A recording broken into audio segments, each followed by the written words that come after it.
Hola chicos, ¿cómo están? Espero que se sigan encontrando muy bien todos y cada uno de ustedes. Y bueno, pues vamos a continuar con los temas. Eh, ya descansamos bastante, entonces pues ya hay que continuar. En la última tarea yo les pedí que buscaran como la definición de esta técnica de PCR, o qué era, y pues sus ventajas y desventajas, ¿no? En este video vamos a ver cuáles son como sus objetivos, de dónde surgió esta técnica, las aplicaciones en donde se pueden ocupar la técnica como tal, y también pues sus ventajas y desventajas. Además de ver el procedimiento. El procedimiento lo voy a mencionar como a grandes rasgos.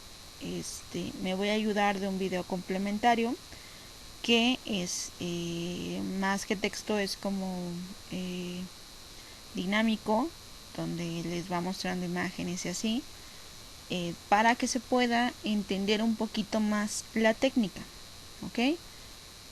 Y bueno, espero que les guste. En caso de que tengan alguna duda, comentario, sugerencia, aclaración, reclamo, queja, me la hacen saber y con gusto se las aclaro. Lo más seguro es que haga con ustedes la próxima clase, que es el jueves, para poder pues primero saludarlos, poder verlos. Espero que puedan prender sus cámaras, que todos se puedan visualizar. Me gustaría que lo hicieran. Y bueno, para ver algunos puntos ahí como que andan vagando. Y aparte para ver cómo se va a realizar el examen de la siguiente semana para evaluar el segundo parcial. ¿Ok, chicos? Bien, entonces vamos a ver que la técnica PCR, estas siglas que son en inglés traducido al español, pues es la reacción en cadena en polimerasa. Sin lugar a dudas, la técnica más importante y revolucionaria de la biología molecular, debido a que permite obtener in vitro millones de copias de un fragmento de ácido desoxirribonucleico, que es el ADN, a partir de una sola molécula. La PCR se basa en la replicación celular, en la que actúan varias proteínas para sintetizar dos nuevas hebras de ADN a partir de otra que funciona como molde. En procariontes se han encontrado al menos 12 proteínas involucradas en este procedimiento, que es la replicación, y estas proteínas actúan en diferentes actividades. Por lo menos se ha detectado que actúa en 8 factores, o en 8 puntos, o en 8 mecanismos, ¿no? El primero de ellas es la identificación del sitio de origen de la replicación. La segunda es el desenrollamiento de la doble hélice. La tercera es en la estabilización de la estructura desenrollada. También en la generación de cadenas iniciadoras complementarias con un extremo libre que sirve como iniciador para que el ADN polimerasa comience su actividad catalizadora. El avance de la bifurcación replicadora por desenrollamiento. Los pasos finales del emblaje en dos cadenas complementarias, la identificación de los sitios de terminación, el superenrollamiento de dos nuevas moléculas de ADN, y sin embargo la enzima más importante en la replicación de la polimerasa del ADN dependiente del ADN, comúnmente conocida como ADN polimerasa, porque es la encargada de incorporar nucleótidos durante la síntesis de nuevas cadenas de ADN. ¿Ok? Entonces básicamente es como esta parte de poder replicar un fragmento de ADN en muchos, ¿no? Entonces si tenemos un fragmento, que al final de ciertos ciclos tengamos muchísimos fragmentos para que podamos llegar al alcance o al objetivo de nuestro estudio. Entonces, pues básicamente la técnica de PCR vino como a darle este giro a algunas técnicas que llevaban mucho tiempo para llegar a un resultado, o que eran muy laboriosas, o que eran muy costosas quizá, ¿no? Entonces, hasta mediados de la década de los 80, la única estrategia posible para aislar un gen y obtener grandes cantidades del mismo en estado puro era el clonado molecular. Este método se basa en la introducción de fragmentos de ADN, uno de los cuales contendrá el gen de interés en vectores. Estos son moléculas de ADN capaces tanto de transportar fragmentos ajenos a su estructura original como de multiplicarlos dentro de bacterias. Si se conoce un pequeño tramo de la secuencia de aminoácidos de una proteína cuyo gen se desea clonar, es decir, multiplicar, se pueden diseñar métodos para identificar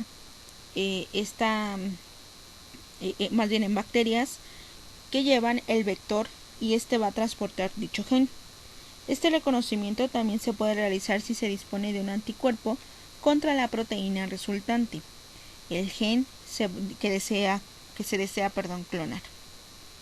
En este caso se reconoce la bacteria portadora porque fabrica la proteína codificada por el fragmento de interés, la cual se une específicamente al anticuerpo.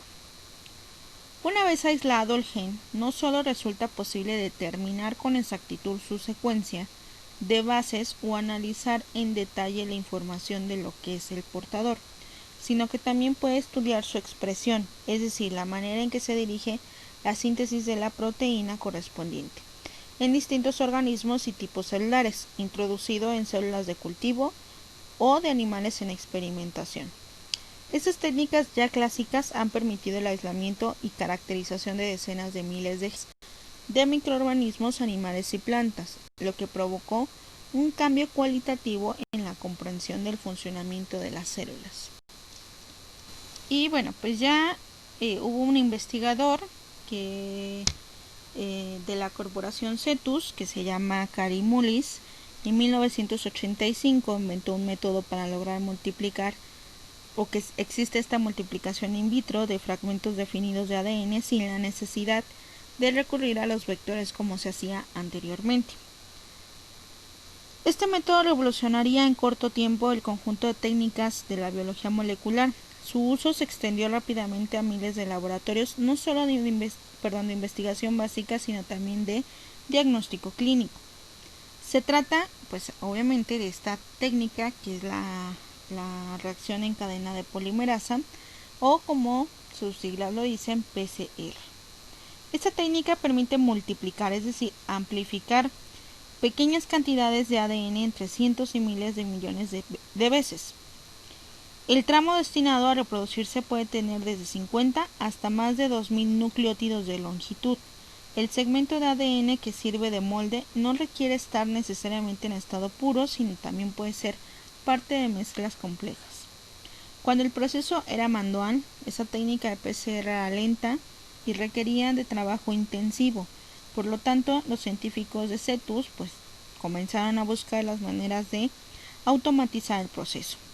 Para replicar el ADN, la técnica de PCR se hizo en un principio con ADN de polimerasa de la bacteria E. coli, pero esta enzima resulta desactivada debido a la alta temperatura que se requería para desnaturalizar la doble cadena de ADN, por lo cual se vio la necesidad de agregar una enzima fresca al comenzar el tercer paso de cada ciclo.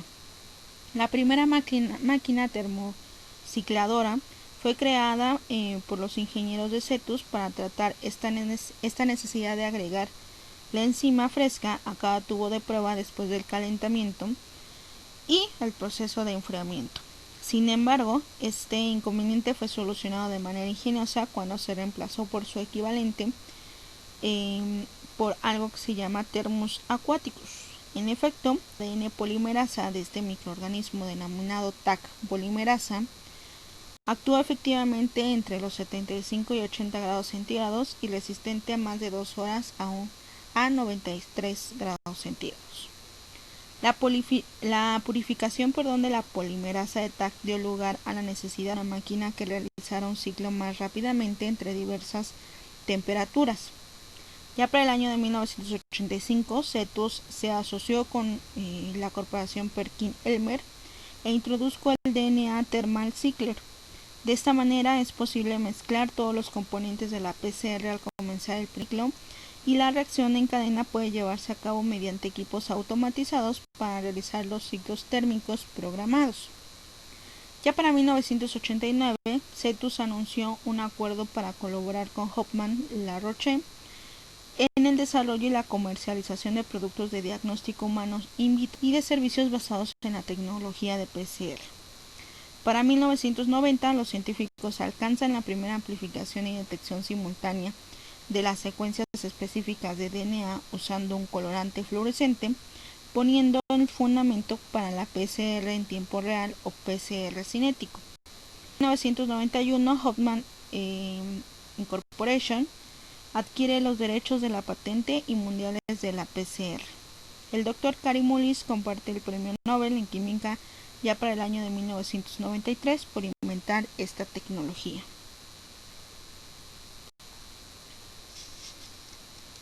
Bien, entonces, ¿cómo va a ser esta metodología básica o este procedimiento? Ustedes lo que ven en su pantalla es como un diagrama, es como un algoritmo que nos lleva a comprender en resumido, porque si ustedes buscan el procedimiento de la PCR, quizá en algún momento se van a perder porque encuentran un proceso muy largo, ¿no? Entonces lo que ustedes ven en su pantalla pues es básicamente como lo muy resumido, ¿no? Entonces, primero ven ustedes que se debe de extraer de los ácidos nucleicos, es decir, primero se procesa la muestra, se extraen y después se precipita. Una vez que eso pasa, pues ahí la comprobación de la extracción, se saca el ADN diana, es decir, el que nosotros vamos a ocupar para la muestra. Hay preparación de la máster del PCR, es decir, necesitamos estas proteínas que nos van a ayudar a que se puedan como duplicar estos segmentos del gen o de ADN que nosotros queremos hacer que se clonen, por así decirlo, ¿no? Y entonces esta amplificación de los ácidos nucleicos, que son los que ustedes ven en el cuadrito naranja, pues lleva básicamente 3 procedimientos: desnaturalización, acoplamiento y la polimerización. En este proceso, en ese punto es donde se lleva más el proceso, se basa en ciclos y necesitan altas temperaturas para poder llevar a cabo esos 3 procedimientos, ¿ok? Y obviamente ya cuando se termine de hacer esta separación, esta amplificación o esta clonación de estos genes, entonces ya se lleva propiamente a otra técnica que ya la conocen, que es la electroforesis, para poder llegar a observar como tal el resultado. Entonces es aquí donde yo me voy a ayudar, chicos, en el video complementario, para que ustedes puedan entender un poquito mejor lo que les estoy hablando, eso de las temperaturas, los ciclos y cómo es que se van a multiplicar, y se tenga la información completa, ¿ok? Así que les pido por favor que vean el otro video. Entonces todo este procedimiento que les acabo de mencionar pues se hace en el aparato que ustedes están viendo en su pantalla, que se llama termociclador. Es el aparato que permite llevar a cabo de forma automática y reproducible la sucesión de ciclos de temperatura necesarios para la PCR. Los primeros termocicladores eran robots que movían una gradilla de tubos entre varios baños termostáticos a tiempos preestablecidos. Los actuales constan básicamente de un bloque de metal que puede ser calentado o enfriado con posibilidad de programar las temperaturas y los tiempos. Existen multitud de termocicladores en el mercado, aunque las características principales son las que ustedes ven en su pantalla. Constan de un bloque térmico cuyo calentamiento y enfriamiento se produce a gran velocidad gracias a al denominado sistema Peltier. Las rampas de subida y bajada de la temperatura son importantes para trasladar los protocolos entre termocicladores y uno de los factores de falta de reproductibilidad, lo que hace que deban ajustarse de nuevo las condiciones de tiempos y temperaturas. Actualmente están diseñados mayoritariamente para tubos de 0.2 mililitros, aunque aún existen también para 0.5 mililitros. Es importante el perfecto ajuste del tubo en el bloque, por ello se recomienda utilizar los mismos o de la misma marca que el fabricante. El rango de temperatura suele abarcar de 4 a 110 grados centígrados, aunque el rango habitual debe ser de 15 a 95. No debe sobrecargarse el aparato con temperaturas extremas para prolongar su supervivencia. Los 4 grados centígrados se utilizan para refrigerar muestras tras una PCR, pero los 15 grados también es una temperatura apta para ello. Respecto a llegar a 100 o más, tampoco es aconsejable a menos de forma habitual. Es preferible emplear termobloques para llevar a cabo esta labor. Existen bloques que permiten ajustar distintas temperaturas en función a las zonas del mismo. Se dice que tienen función gradiente. Son muy útiles cuando se realiza ajuste continuo para programas de PCR, especialmente de temperaturas de hibridación, o cuando se necesitan realizar diversos protocolos de forma simultánea.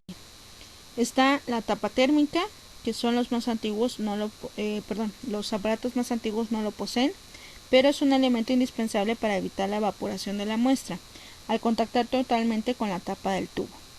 El software para programación de tiempo y temperatura se denomina programa a cada conjunto de datos térmicos y temporales de un protocolo de PCR. Cada termociclador tiene su propio software y puede ajustarse también la velocidad de subida y bajada de temperaturas, es decir, de rampas. Entonces, ¿en qué áreas podemos aplicar esta técnica? En diversas ramas de la ciencia como biotecnología, ecología, evolución, biología de la conservación, arqueología, patología, medicina forense, entre otros.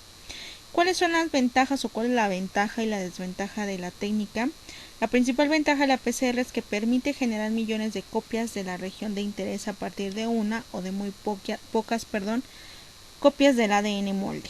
La principal desventaja es la necesidad de estandarizar la técnica para el organismo o la de técnica de interés, lo cual puede ser tardado y costoso. Es decir, aunque es el mismo procedimiento, no para todas las causas u objetivos que nosotros la queremos utilizar, se utilizan, valga la redundancia, los mismos indicadores. Es decir, no voy a ocupar el mismo indicador para hacer un mapeo genético que para hacer uno de mutaciones. Aunque el procedimiento es el mismo, digamos que los componentes o digamos como el material para yo hacer la técnica es diferente, ¿okay? Va a cambiar. ¿Cuál es la perspectiva de esta técnica? Bueno, pues es una herramienta fundamental en la biología molecular, como ya lo había mencionado, y son innumerables las aplicaciones que se derivan de ella. Las técnicas asociadas a la PCR han avanzado de forma vertiginosa en los últimos años y cada vez se encuentran nuevas aplicaciones en esta. El avance tecnológico actual ha proporcionado en la técnica un mayor poder de resolución al lograr la amplificación a partir de una molécula de ácidos nucleicos, empleando técnicas de nanotecnología.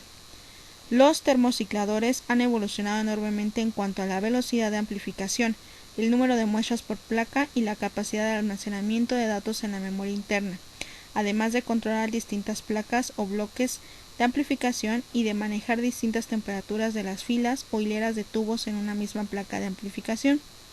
Los últimos años se ha logrado una reducción importante en el tiempo de las pruebas y se espera que los equipos sean cada vez más rápidos y compactos. Las compañías de reactivos para biología molecular han desarrollado productos que hacen que la técnica sea más rápida o sencilla y para pruebas específicas como kits para trabajar muestras forenses degradadas. Los costos de los equipos y los reactivos de PCR han disminuido a diferencia de décadas pasadas, haciendo que los procedimientos de análisis y diagnósticos de materiales biológicos aumentarán el empleo de esta técnica. Sin embargo, la PCR aún no está reconocida como una metodología estandarizada a nivel mundial. Lo anterior se hace que los diagnósticos moleculares no tengan valor legal en la reglamentación oficial en algunos países. Por ejemplo, la OMS no incorpora técnicas moleculares dentro de sus métodos de estandarización debido a que muchos países de tercer mundo es imposible que puedan comprar equipos y reactivos para hacer los diagnósticos con técnicas moleculares, entre ellos la PCR. Y bueno, pues hoy en día ustedes no sé si han escuchado esta técnica o el nombrecito con ahora lo que anda muy de moda, que es el COVID.